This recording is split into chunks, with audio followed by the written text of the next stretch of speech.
Kako je možno, da vodni drsalci drsijo po gladini vode? Površinska napetost je lastnost kapljevin, zaradi katere te tvorijo gladino. Vzrok za površinsko napetost so van der Waalsove sile med molekulami kapljevine.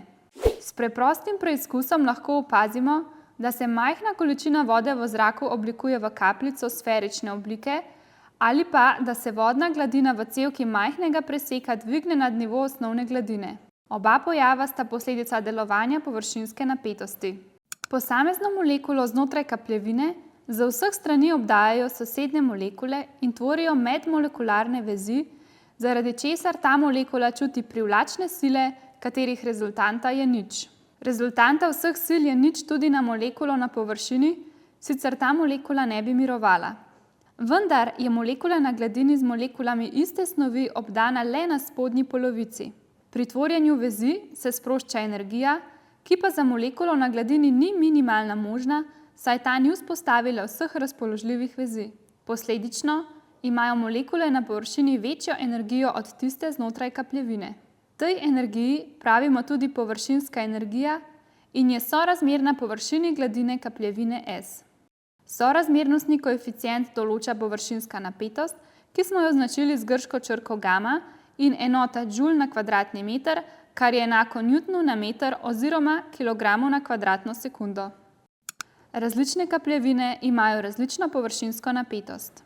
Kapljevina teži v stanje s čim manjšo površinsko energijo, podobno kot kroglica na vrhu klanca teži k položaju z najmanjšo potencialno energijo. Zato se voda, ki jo iztisnemo skozi tanko cevko nad tlemi, kot smo to videli v uvodu, oblikuje v kapljico sferične oblike. Sfera ima namreč najmanjšo površino pri dani prostornini. V odvisnosti od razmerja površinskih napetosti med plinom, kapljevino in trdnino lahko definiramo kot omočitve kot ravnotežni kot, za katerega velja, da je vsota vseh sil zaradi delovanja površinske napetosti v horizontalni smeri enaka nič. Tako lahko zapišemo preprosto enačbo za določitev ravnotežnega kota omočitve, pri čemer moramo poznati površinsko napetost med trdnino in plinom, površinsko napetost med trdnino in kapljevino in površinsko napetost med kapljevino in plinom. Površine, ki so raje v stiku z zrakom kot z vodo, imajo kot omočitve večji od 90 stopinj. Take površine imenujemo hidrofobne površine. Površinam, ki pa so raje v stiku z vodo kot z zrakom, pravimo hidrofilne površine. Njihov kot omočitve je manjši od 90 stopinj. Spomladi ali poleti lahko na gladinah jezer in ribnikov opazujemo vodne drsalce. Te žuželke, čeprav imajo gostoto večjo od vode, drsijo po vodni gladini prav zaradi površinske napetosti. Iz enote za površinsko napetost razberemo, da je ta definirana kot sila površinske napetosti na dolžinsko enoto. Pod nogo drsalca se torej vodna gladina upogne.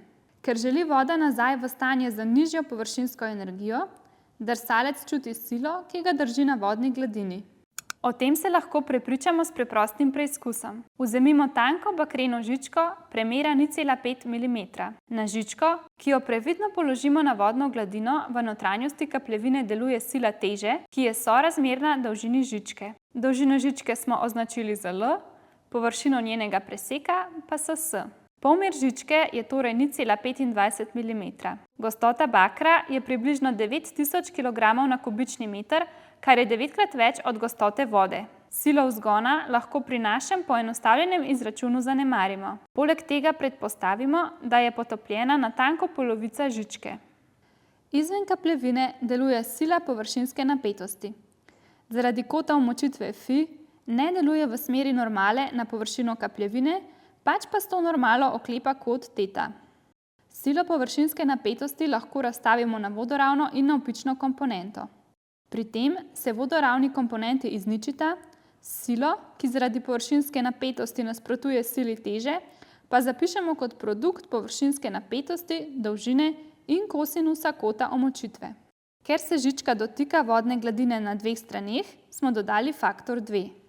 Če naj žička na vodni gladini miruje, mora biti vsota sil enaka nič. Vidimo, da se dolžina v izračunu izniči.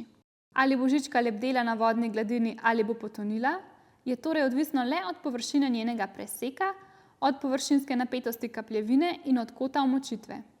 Površino preseka žičke izrazimo s polmerom. In tako pridemo do izraza za največji polmer žičke, pri katerem žička iz materiala z določeno gostoto še lebdi na kapljevini. Največji polmer žičke, ki še plava na vodi, torej opisuje ta enačba, ki ima realno rešitev le za hidrofobne površine, torej za površine, na katerih je kot omočenja večji od 90 stopinj. Pri manjših kotih je namreč vrednost pod korenom negativna. Narišimo graf, ki prikazuje, kako se ta polmer spreminja s kotom omočitve. Pri tem smo izračun naredili za bakreno žičko z gostoto 9000 kg na kubični meter in za vodo s površinsko napetostjo 72,7 mN na meter.